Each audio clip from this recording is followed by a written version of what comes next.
شکیل بن حنیف کے تعلق سے بھی تھوڑی وضاحت کر دیں. شکیل بن حنیف جو ہے یہ ایک انسان ہے، اس کو جو ہے یا تو شیطان نے خود اس کو دھوکہ دیا ہے، یا پھر جو ہے اس آدمی کا مسئلہ یہ کہ عیار و مکار قسم کا آدمی ہے. یہ مہدی ہونے کا دعوے دار ہے کہ آج کے دور کا میں ہی مہدی ہوں، جو اللہ کے نبی پیشن گوئی کیے تھے میں ہی مہدی ہوں. اب اس کا مسئلہ کیا ہے میں آپ کو بتاتا ہوں. اللہ کے نبی نے ان کی نشانیاں بنائی، مہدی قیامت کی نشانی ہے، اور ہوئیں گے تو ان کی کچھ نشانی اللہ کے نبی نے بتائی. ان کا نام میرے نام سے موافقت کرے گا، ان کے باپ کا نام میرے باپ کے نام سے موافقت کرے گا، وہ میرے خاندان سے ہوگا، حضرت فاطمہ کی اولاد سے ہوگا. یہ ساری علامتیں اور کئی علامتیں اس کے اندر آئی ہیں. 7 سال وہ ظاہر ہونے کے بعد 7 سال تک جو ہے مہدی جو ہے رہیں گے، اور ان 7 سالوں میں ساری زمین میں خوشحالی عام ہو جائے گی وغیرہ. اب اس انسان کا مسئلہ یہ ہے کہ ہر نشانی کی تعویل کر کے اپنے اوپر فٹ کرتا ہے. شکیل بن حنیف نام ہے، اللہ کے نبی کا نام محمد بن عبداللہ تھا، تو اب وہ تعویل کیسے کرتا ہے میرا نام محمد شکیل بن حنیف ہے. اب اگر یہی محمد شکیل بن حنیف ہے تو آپ میں سے کتنے لوگوں کے نام میں محمد ہے؟ آپ سب ہو سکتے ہیں نا مہدی. پھر کہا والد کا نام جو ہے عبداللہ، تو کہا عبداللہ نہیں، اللہ کے نبی کے ایک والد یعنی کئی نسلوں کے بعد حضرت ابراہیم ہے، اور حضرت ابراہیم کی صفت حنیف تھی، اس لیے میں جو ہے شکیل بن حنیف ہوں. امام ابن تیمیہ رحمۃ اللہ علیہ نے اپنے زمانے کے ایک آدمی کا تذکرہ کیا ہے کہ شیطان نے اسے دھوکہ دیا. کیسے دھوکہ دیا معلوم ہے؟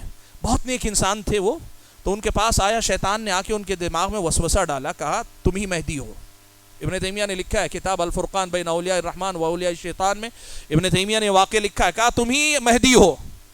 اب وہ بیچارے نیک تھے تو انہوں نے اپنے آپ سے شیطان سے گویا جو ہے بولے میں کیسے مہدی ہو سکتا ہوں، میں کیسے مہدی ہو سکتا ہوں؟ وہ تو اللہ کے نبی نے کہا ان کا نام محمد ہوگا، میرا نام احمد ہے، اور اللہ کے نبی نے کہا ان کے والد کا نام، مہدی کے والد کا نام، اللہ کے نبی کے والد کے نام کا وہ عبداللہ ہے، میرا نام ابراہیم ہے. تو شیطان نے ان کے دماغ میں بات ڈالی اللہ کے نبی کا ایک نام احمد بھی تو تھا. کہاں؟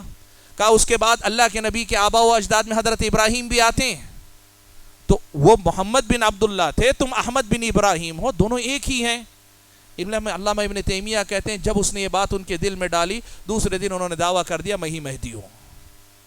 یہی مسئلہ اس انسان کا بھی ہے، اور اس کا مسئلہ اس سے آگے کا ہے کہ یہ آدمی جو ہے خود ہی حضرت عیسیٰ ہونے کا دعوے دار ہے، اور اللہ کے نبی صلی اللہ علیہ وسلم کی نبوت کے یعنی ختم نبوت کا انکار کرتا ہے، آخری نبی ہونے کا انکار کرتا ہے. اس وقت اس سے متاثر ہونے والے نوجوان مختلف علاقوں میں، چھوٹے چھوٹے آپ جیسے علاقے ہیں نا، ایسے علاقوں میں گھوم پھر کر لوگوں کو یہ بتا رہے ہیں. کیا بتاتے ہیں معلوم کیا؟ بھائی دین میں اپنے زمانے کے رہبر کو پہچاننا ضروری ہے، اور آپ کے زمانے کا رہبر مہدی آ چکا ہے، آپ کو پہچان کر اس کے ہاتھ پہ بیعت کرنا ضروری ہے. اور پھر اس کے بعد آپ کو لے جائیں گے جتنی نشانی، ہر نشانی کی تعویل کریں گے، جیسے میں بتایا نا ہر نشانی کو بدل بدل کر بتائیں گے، یہاں تک کہ آدمی کو نوجوان کو یقین ہو جاتا یہی مہدی. یہ اس دور کے فتنوں میں سے ایک فتنہ ہے، اور شکیل بن حنیف کا فتنہ اصل میں مرتد کرنے والا، دین سے جو ہے پھیر دینے والا فتنہ ہے. اس سے لوگوں کو جو ہے پرہیز کرنا چاہیے. واللہ اعلم.